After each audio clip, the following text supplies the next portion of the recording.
Hey, Garrett, thanks for the time this afternoon, man. A couple things for you. The first one is about kind of rhythm and timing with a quarterback, and I know how important that is. Certainly felt like you and Justin were pretty in sync this weekend.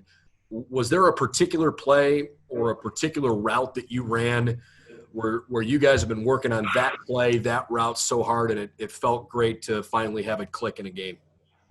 Just overall, just having the extended off season, I feel like we got to work on so many routes. So, really everything I run is we got like good amount of reps on everything. So, Justin doesn't miss much, and when he's on target, I just got to make sure I do my job. So.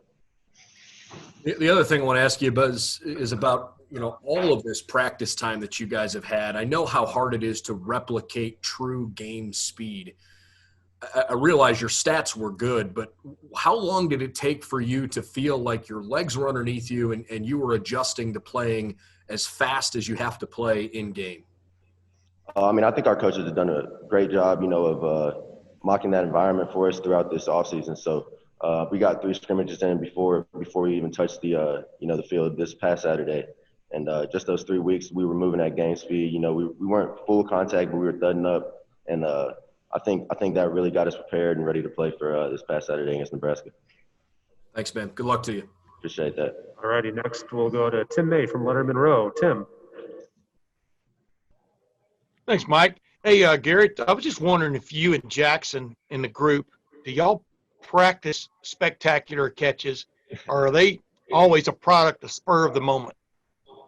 Nah, at Ohio State, I think Coach Day, he emphasizes, just making the routine plays routine. So I think we work at that, more than anything else. And the spectacular catches, that's kind of something that, if you're in the situation, you just got to make the play, competitive excellence. And, Jackson did a good job of showing that this past weekend. Yeah, it seemed against Clemson, you kind of put the bar up there, and then Jackson might have exceeded it. I don't know on Saturday. Where would you rank that catch, and what does it do for a young receiver to pull off a play like that from a confidence standpoint down the road? Yeah, I know for him that was huge, because going into this game, we had talked about, making plays and stuff like that. When you play receiver, that's kind of just something that comes up in conversation. So, for him to make that play in that game at that point, that was super awesome. So, I know we were all super excited for him, and we got to dance and everything like that. So, it was just a big place, and we were excited to see him do that. But we all knew he could do it. Yeah, one of the quickie. These 4 guys that came in, these freshmen, they seem special, kind of like you did a year ago. Have they surprised you by how well they have progressed, if for want of another term? Yeah, all 4 of them, since they came in, have just continually got better. And I know Jackson being in my position group and Mookie too, I've seen them just, grow over these past couple months. And with Jackson, be able to see it translate on the field, it's something we all expected in the receiver room after seeing them practice these last couple of months. Thanks, man. Okay, we'll go next to Bill Rabinowitz from the Columbus Dispatch. Bill. Yeah, Garrett, just how comfortable do you feel in the slot? Do you feel like you're a mismatch against anyone you go against there? Every week I'm working on, getting better in the slot. But like I said, again, with the extended offseason, I got to get a lot of work in there. And, it was a move I was excited to make from the outside, and then still being able to mix in some of the outside. So I feel like I can definitely, get some good matchups, favorable matchups in the slot. I know injuries are always something that you guys don't like to talk about, but how confident are you that Chris will be ready this week? I'm super confident. So I talked to Chris, and he seemed all good. So I think Chris is going to be ready to play on Saturday. All right. Thank you. Okay, next up, Doug Lamarice from Cleveland.com with Austin Ward on deck. Doug. Garrett, I wanted to ask you about a couple specific plays from Saturday. First, the 4th down catch. I think you were lined up in the slot right next to Ruckert, and then you made that nice inside move. Can you just sort of take us through that play and maybe how you guys are stressing a defense when you and Jeremy are lined up like that? That was one of the plays during this offseason we got tons of reps of. So against man coverage, we knew that was something we wanted to, look to throw. And we got the matchup there, and I kind of stemmed outside over Jeremy, where Jeremy was, and set up my, defender pretty well. So I think that was a play that, we worked out a lot, and to see it translate was good. And that you could feel yourself setting the guy up there, right? It looked like he turned a little bit to the outside, and then you had him beat inside. Yeah, I'm waiting on his reaction, and once I get him to go outside, I'm gonna go the other way. So, yeah. Okay, and then like you said, obviously we saw you get some of the snaps outside when you guys were in 12 personnel. Your touchdown when Justin hit you, that kind of matchup. It's interesting to watch a guy like you because you have the outside skills and the slot skills. What are you thinking on that play? Do you have a good feel like, yeah, this is going to work and Justin's going to hit me here? I mean, I knew that if the safety did what we thought he would do all throughout film and everything like that, that I would be getting the ball there. So I knew it was just me matched up on the corner. And once I saw him, take an outside step and go across his face, I knew Justin was going to put it right there. So, I mean, he hit me right in stride, perfect ball. And the chance to still be able to do those kind of routes, not just be in the slot, but also be outside at times. What do you think of that? No, I love that. So, I mean, I think, what's key to playing receivers, being able to be versatile, play inside and out. And that's something, that I wanted to be able to work on in my game. So, moving to the slot this past year and then being able to play outside still, I think that's only going to benefit me. Thank you, Garrett. Appreciate you. All righty, we'll go next to Bill Landis from The Athletic. Bill. Hey, Garrett, maybe along those similar lines, when you're lined up in the slot and you see that you might have a safety or maybe even better at times you might get a linebacker on you, like what goes through your mind when you realize you have that matchup? I mean, that I just got to win. So no matter who I'm matched up against, I feel like I hold myself to a high enough standard that I feel like I should get open and, make myself available to the quarterback. And when I'm matched up in the slot against linebackers, safeties, nothing changes. So. And the ball you caught, I think it might have been the fourth down reception. It got tipped, and it looked like it was going end over end when it got to you. Is it possible to practice that kind of stuff? Like, how do you work on the ball maybe coming out of the quarterback's hands a little funky like that? I mean, it's hard to replicate something like that in practice, but I mean, overall, just doing hand-eye coordination drills, stuff like that, catching the ball often is all gonna go into it. But to tip or to replicate a tip balls like that. I mean, that could be probably harder. I don't know. It's kind of just a lucky catch by me. I actually almost dropped it. So, yeah. All righty, we'll go next to Nathan Baird from Cleveland.com. Nathan. Garrett, just what did you see from Julian Fleming in the preseason that might have explained why he had separated himself a little bit from some of those other guys, other options on the outside, even more veteran guys?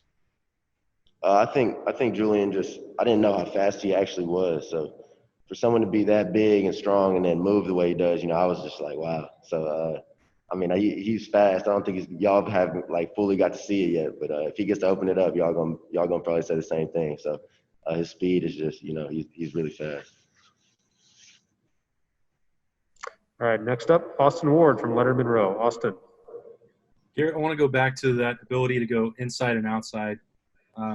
I know that's something that excites you, but if you had to pick one, what's your favorite place to line up in the formation for a route? Honestly, I've played outside so long that I think I'm liking slot a lot more right now. So when I feel like when I'm lined up in the slot, I can, get some favorable matchups and take advantage of them. So just being more involved with the scheme as well. I think I like the slot, but like I said, going inside and outside is something I want to be able to have in my game. You had one of those, drag routes underneath where Justin found you, and I don't know if it was a linebacker or who you had on you, but you just kind of ran away. I mean, we saw KJ make a lot of money off of that over the last couple of years. How exciting is it to get some of those matchups on the inside? What is it about your game that you think lends itself to working in that area?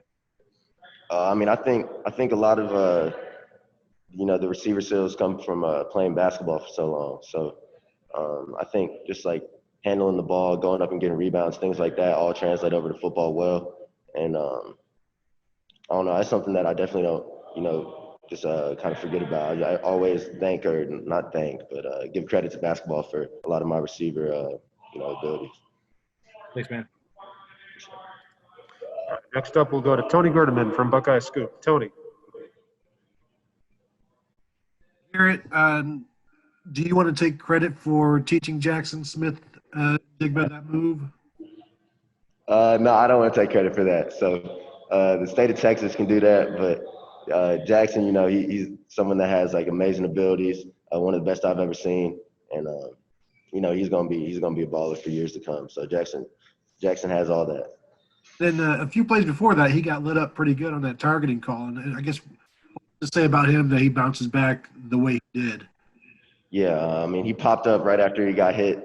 We talked about it on the sideline, you know, after the after it happened, and he was pretty funny. But just to, you know, see him go back out there and make a catch, and you know, he said it was something that he wanted to do after getting hit like that. Whenever we got back to the sideline, so I know he was happy to get the touchdown catch after that. Thank you. No problem. All righty, we got time for a couple more. We've got quite a few hands raised, so let's keep it to one question per person, and we'll start with Jared Smalley. Jared. Hi, Garrett.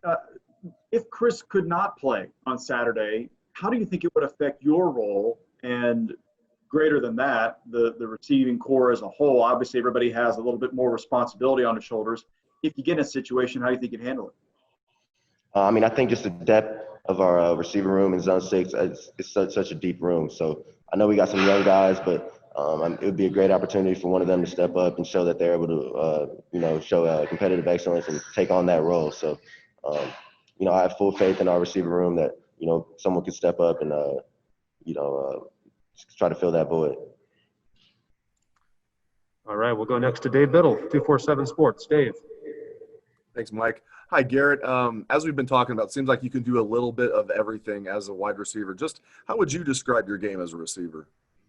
I put a big emphasis on me being versatile. So, you know, when I watch someone like Devontae Adams play, they show being able to play inside and out. You know, good releases off the ball, being able to go track the ball down the field, and then also in the intermediate and in the short game. So, you know, I want to be able to do all those things. Just make anything that makes you harder to guard and harder to take away as a defense. So I'm focused on, you know, trying to improve my whole game. Thank you. All right, next up, Stephen Means from Cleveland.com. Stephen. I think there was a play at the goal line where I think you were rolling out right. I think you might have been open in the end zone, but Justin decided to just take off with it. When you guys are, first of all, did you think you were open on that? Yeah, you know, but I let Justin know. He said he saw green grass, so, you know, I'm fully understanding, just move on to the next play. But I trust my quarterback 100%, and you know, if he didn't think I was open, then I'm rolling with it. So when he's running, you guys are, you know, and you guys feel you're open, and afterwards, after he scrambles, and you guys are having that conversation, how much of a back and forth is it? Whether, you know, maybe he should have stayed in the pocket and been a little bit more patient versus, you know, him being Justin Fields and making a play. No, it's not much of a conversation. So honestly, I mean, I might say I'm open, but yeah, you know, I trust him, like I said. And if he thought he could get in the end zone, which he did right there, you know, I'm rolling with it. But we ended up scoring the next play. So, you know, we're just rocking out with 7 points. That's all I'm worried about. If I could pick one more, how important was that Miami, Ohio game for you where you kind of got some extended reps in the second half, even if it was against second teams? How important was that for your development? I mean, that was huge. So just being able to get on the field at any point last season was huge for my development, and see the college competition, feel that speed and get involved with the offense. You know, all that, you know, was huge to my development. So, yeah. We'll go next to Dan Hope from 11 Warriors. Dan.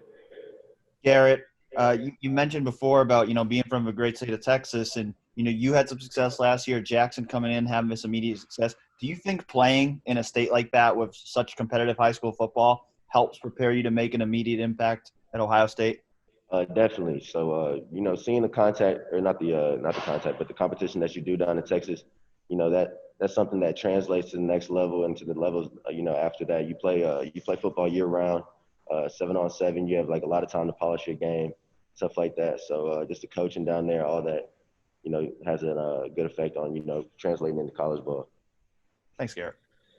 I got time for two more. We will go with Joey Kaufman from the Columbus Dispatch, and then wrap it up with Jeremy Birmingham. Joey.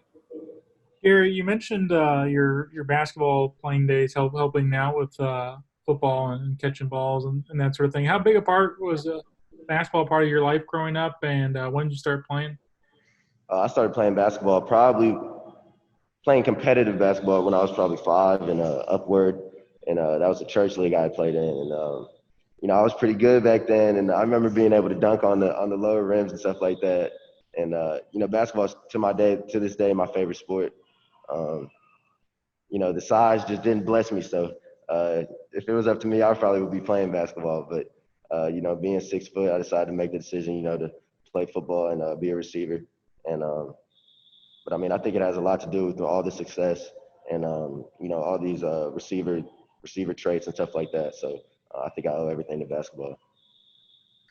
All righty, and we'll wrap it up today with Jeremy Birmingham from Leonard Monroe. Jeremy. Hey, Garrett, I know you're in a little different situation than some of the other guys because you have Ohio roots, but how much did the success of guys like J.K. Dobbins and Baron Browning and Jeff Okudah have on you? How much impact did that have on you choosing Ohio State from Texas, and how do you think that what you and Jackson and guys are doing now can impact the Buckeyes as they recruit in that state in the future? Yeah, I mean, personally for me, seeing Jeff in that wasn't huge in my recruitment, but for someone like Jackson or something like that, it could be totally different. So, I was aware that they played there, but overall, I felt the connection up here, and like you said, having the Ohio roots, I wanted to come back. But for future Ohio State going down in the state of Texas, I think it's a great thing, to have a whole bunch of players on the team showing out, and seeing someone like J.K.